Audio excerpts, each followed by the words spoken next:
The road narrows to gravel, winding into the Styx. On the left, a giant Eucalyptus Regnans towers right beside the track. We pass within metres of its trunk, a roadside sentinel older than the road itself. This is the welcome to the Valley of the Giants. The car stops, the boardwalk begins. No grand gate, no stone archway, just a simple trailhead beneath immense trunks. Immediately, the scale swallows us. Tree-ferns unfurl arches of green, and the light fractures into narrow beams. This is the Big Tree Reserve, the easiest entry into the Styx Valley of Giants.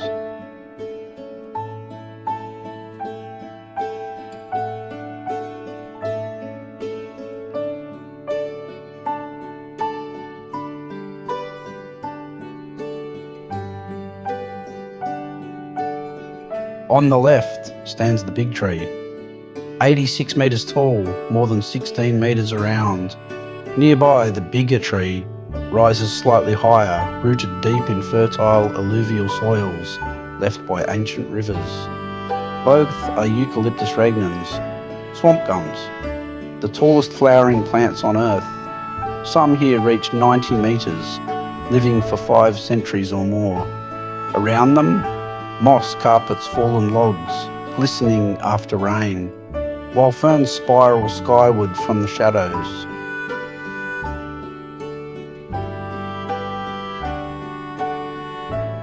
The path loops forward under towering crowns. Above, cockatoos rasp and wheel in the distance. We catch the faint murmur of the Styx River, hidden but close. The air is cool, scented with damp leaf litter and tannins. Every sound lingers. The drip of water, the creak of a branch, amplified by trunks that stand like natural walls. Here, forest and geology are partners.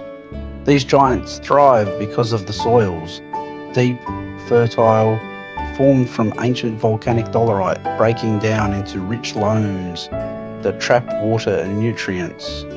It is stone that gave these trees their height.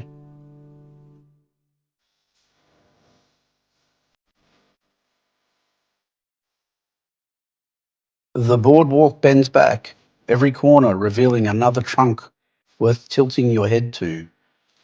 Interpretive signs speak of height and age, but the living presence outshines the numbers. The loop ends where it began, but the sense of scale lingers, as if you've stepped through a brief chapter in a much longer story.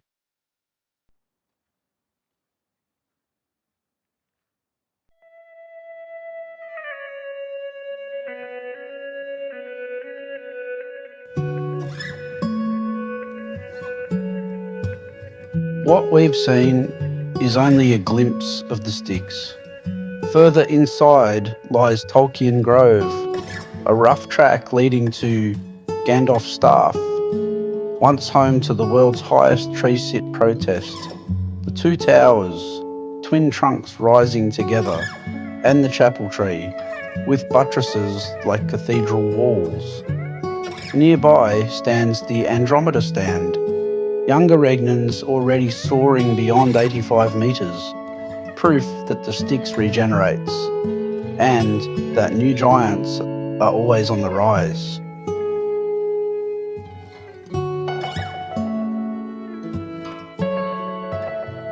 The Styx was not always safe. For decades it was marked for pulpwood. Clear felling bit into its valleys.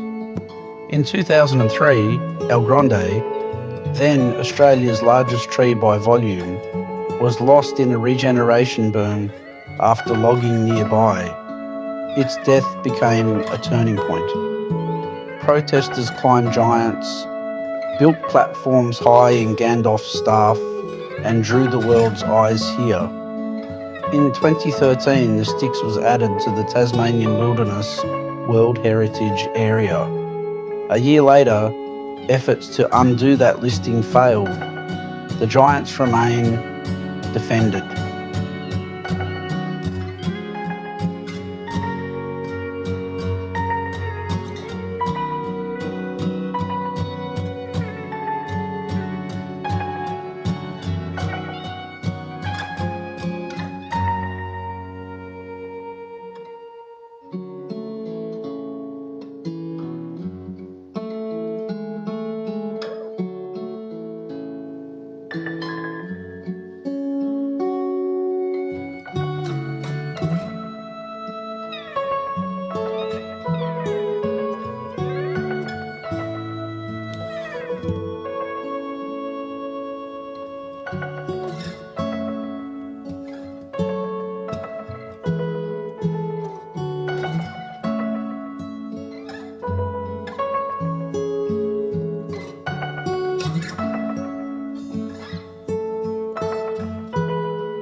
As we walk here among the forest giants of the Styx, it's easy to feel a divide between us and them. We humans move quickly. We measure time in decades. We build, we consume, and we leave. These trees, by contrast, stand for centuries, rooted in stillness, drinking in the rain, patient witnesses to the ages. Carl Sagan once said, "We humans look rather different from a tree. Without a doubt, we perceive the world differently than a tree does. But down deep, at the molecular heart of life, the trees and we are essentially identical." That truth hits hardest in a place like this. Their DNA, our DNA, written in the same code. The sequences may differ, but the language of life is one and the same. Here in the Styx Valley, the bond between humanity and these towering eucalypts is written not only in the landscape, but in our shared biology. We are kin.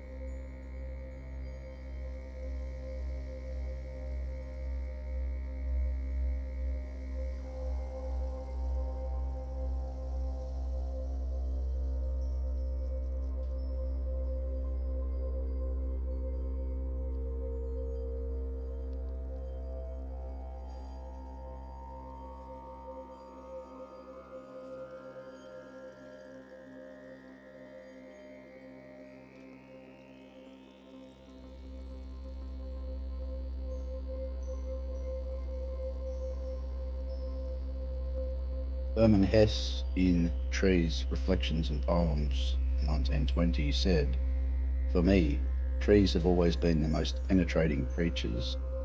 I revere them when they live in tribes and families, in forests and groves, and even more when they stand alone."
John Muir in The Mountains of California wrote, "The clearest way into the universe is through a forest wilderness."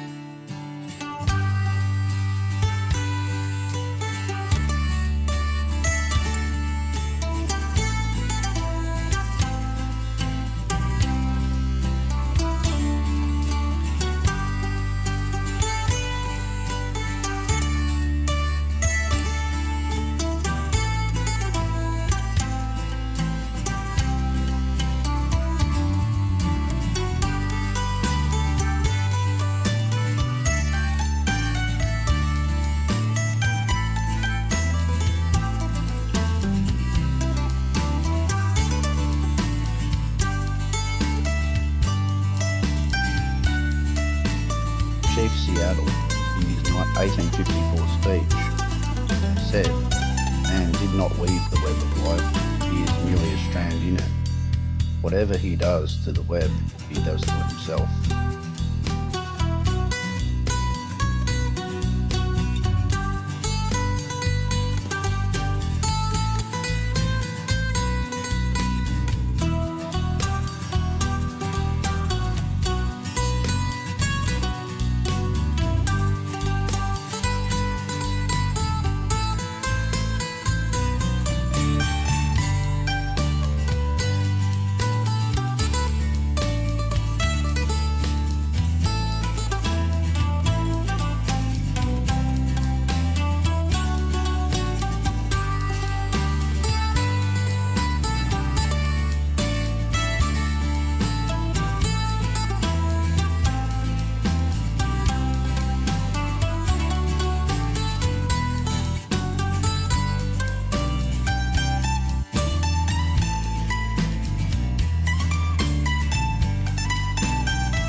Leaving the Styx, the road climbs into Tasmania's Central Highlands.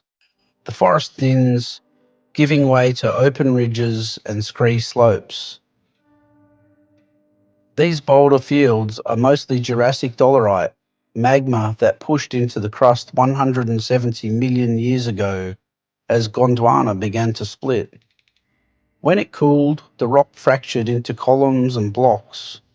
Over time, freeze-thaw cycles, rockfalls, and glacial ice broke it further, leaving the scree that now tumbles down the slopes. During the last ice ages, alpine glaciers scraped and carved this plateau, scattering debris and deepening valleys. Even now, road cuttings sometimes reveal glacial till, a jumble of clay, sand, and boulders left by retreating ice. As we descend toward Deloraine, the plateau eases into farmland and the bones of the land remain visible. Fractured dolerite caps, escarpments, and valleys cut by ancient ice. The Styx may be behind us, but its story lingers, not just in trees 5 centuries old, but in rocks shaped over hundreds of millions of years. Together, they tell Tasmania's story, a land of giants, above and below the soil.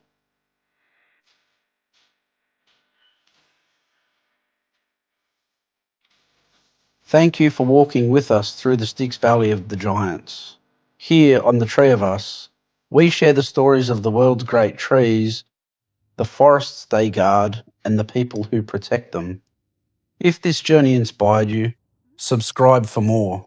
From Tasmania's giant eucalyptus to ancient rainforests, redwoods, and hidden groves across Australia, help us grow this forest of stories, one tree at a time.